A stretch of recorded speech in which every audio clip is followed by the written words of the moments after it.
제가 잠깐 캠을 켰는데요. 명도에 대해서 두려움을 가지신 분이 꽤 많더라고요. 예전에 블로그에 써놨던 글을 토대로 해서 짧게 좀 설명을 좀 해드리려고 합니다. 명도는 두려워하시지 마세요. 보통 경매 낙찰받고 처음엔 정말 좋아하시는데 이제 막 격정이 밀려오긴 하거든요.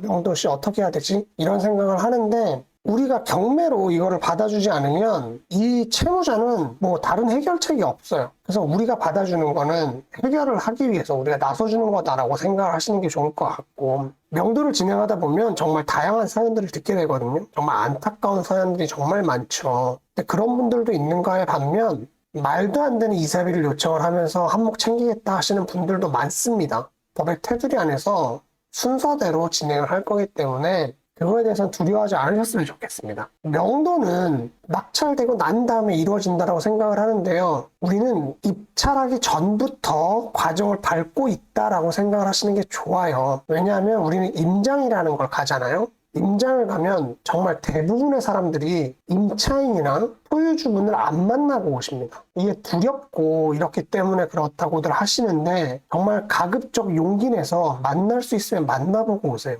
욕을 먹고 거기서 우리 바로 취할 거예요 이렇게 쏘아 붙이더라도 만나보고 오시는 게 중요해요. 그분의 성향을 좀 파악하실 수가 있고요. 그리고 그분의 상태를 좀 확인할 수가 있습니다. 제가 얼마 전에 그 고시원 물건 올린 것처럼 서로 상생할 수 있는 방법도 찾아낼 수가 있거든요. 그러니까 만나서 얘기를 해보시는 게 가장 좋습니다. 이사비라든지 시점이라든지 앞으로 어떻게 할 거라든지 이런 얘기들을 하시면 좋고요. 명도의 첫 번째는 아무래도 제 생각에는 주도권인 것 같아요. 이게 첫 미팅이나 아니면 쪽지, 많은 분들이 쪽지를 붙이고 오시는데 이게 우리가 저자세로 갈 필요도 없고요. 너무 고자세로 갈 필요도 없어요. 그냥 내용만 딱 전달하시는 정도로 처음에 임하시면 될 것 같습니다. 중요한 건 이제 주인이 바뀌었어. 내가 주인이야. 라는 것만 딱 확고하게 생각하시면 돼요.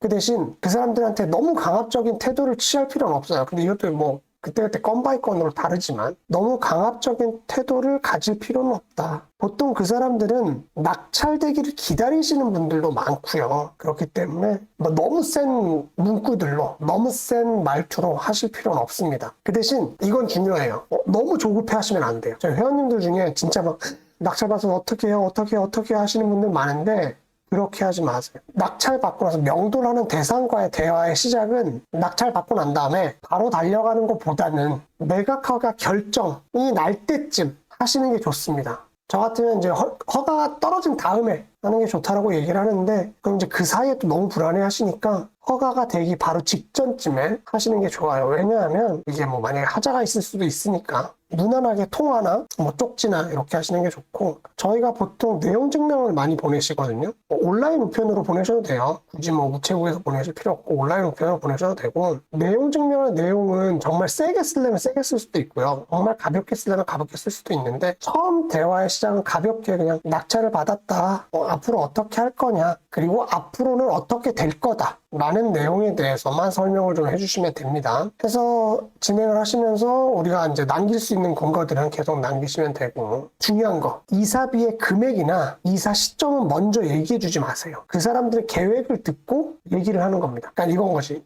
우리가 먼저 이사비한테 언제까지 나가면 제가 이사비를 얼마 드릴게요 이렇게 먼저 얘기하시지 말란 얘기. 언제 이사를 하실 생각이시냐, 따로 요구하시는 게 있으시냐, 그럼 거기서 얘기합니다. 이사비는 얼마 정도 받았으면 좋겠다. 근데 보통 대부분 다 3개월 이상 얘기하십니다. 그리고 이사비도 200만 원 이상 얘기하시는 분들이 더 많아요. 그렇게 됐을 때 이제 우리가 거기에다 얘기를 하면 됩니다. 제가 드릴 수 있는 이사비는 얼마 정도 될 것 같다. 그리고 이사 시점은 얘기하신 기간까지 우리가 기다려 드릴 수가 없다. 왜냐면 우리도 이자가 발생이 되고 있기 때문에 기다려드리기 힘들다 라고 얘기를 하시면 되시고, 그때 대화를 하시면서 법적 대응이 같이 진행되는 거를 얘기를 하시면 좋아요.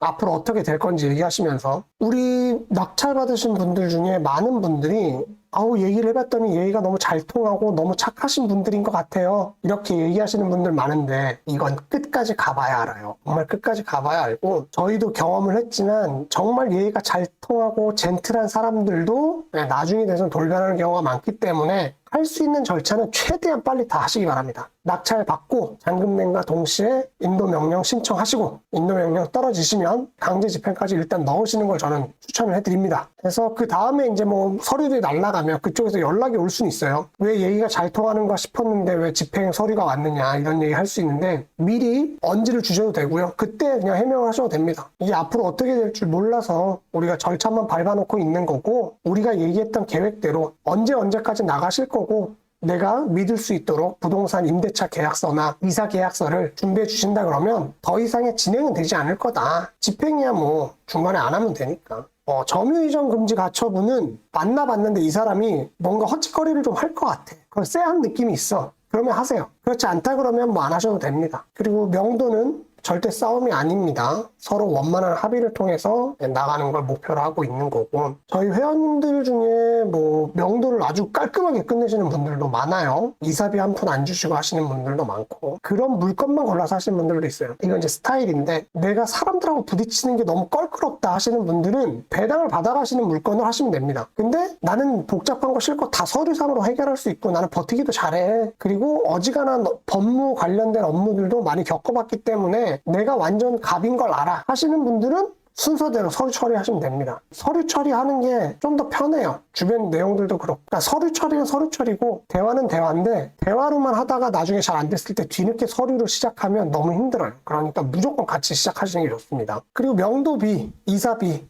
이사비는 그냥 본인 마음에 드시는 만큼 주시면 돼요. 저희 회원님 중에서 너무 깔끔하게 나가주셨다고 해서 실제 언급했던 이사비보다 더 드린 케이스도 있고요. 이사 나갈 때 제대로 하지 않아서 이사비를 덜 드린 케이스들도 있습니다. 근데 이제 이게 얼마를 주는 게 적정하느냐에 따라서 이제 좀 다른데 제가 생각하는 거는 강제 집행비 정도를 예상하셔서 그 범위 안에서 하시는 게 맞다고 생각이 됩니다. 그리고 강제 집행은 제가 아까 전에 말씀드렸죠. 강제 집행까지는 그냥 신청 다 하세요. 그래야 나중에 순차적으로 빨리빨리 진행될 수 있어요. 왜냐면 내가 이게 그 사람들이 사람이 좋아서 뭐 좀 미안해서 이렇게 해서 안 하다가 뒤늦게 하려고 하면 한 달, 두 달 갑니다. 금방 가요, 한 달, 두 달. 그러면 나는 대출 이자가 계속 발생되잖아요. 물론 그 사람들한테 늦어지면 내가 뭐 대출 이자만큼 뭐 공제하겠다.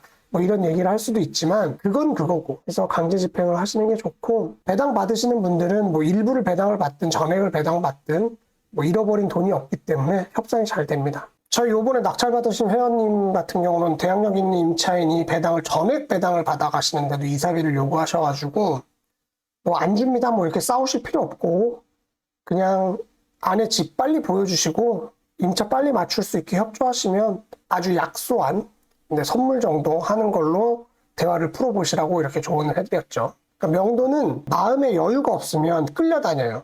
여유를 가지고 그냥 천천히 진행하신다 생각하시면 됩니다. 오히려 그게 빨라요. 급하다고 해서 이게 막 뚝딱 해결되지 않거든요. 천천히 해결하신다고 생각을 가지시고 대화를 최대한 원만하게 하시는 게 좋겠다. 물에 떠있는 백조처럼 겉으로는 그냥 깔끔하고 고고하게 하시면서 뒤로는 내가 해야 될 서류 업무 이런 거 다 하셔야 된다. 이렇게 생각하시면 될 것 같습니다. 다음에 또 다른 내용으로 찾아오도록 하겠습니다. 감사합니다.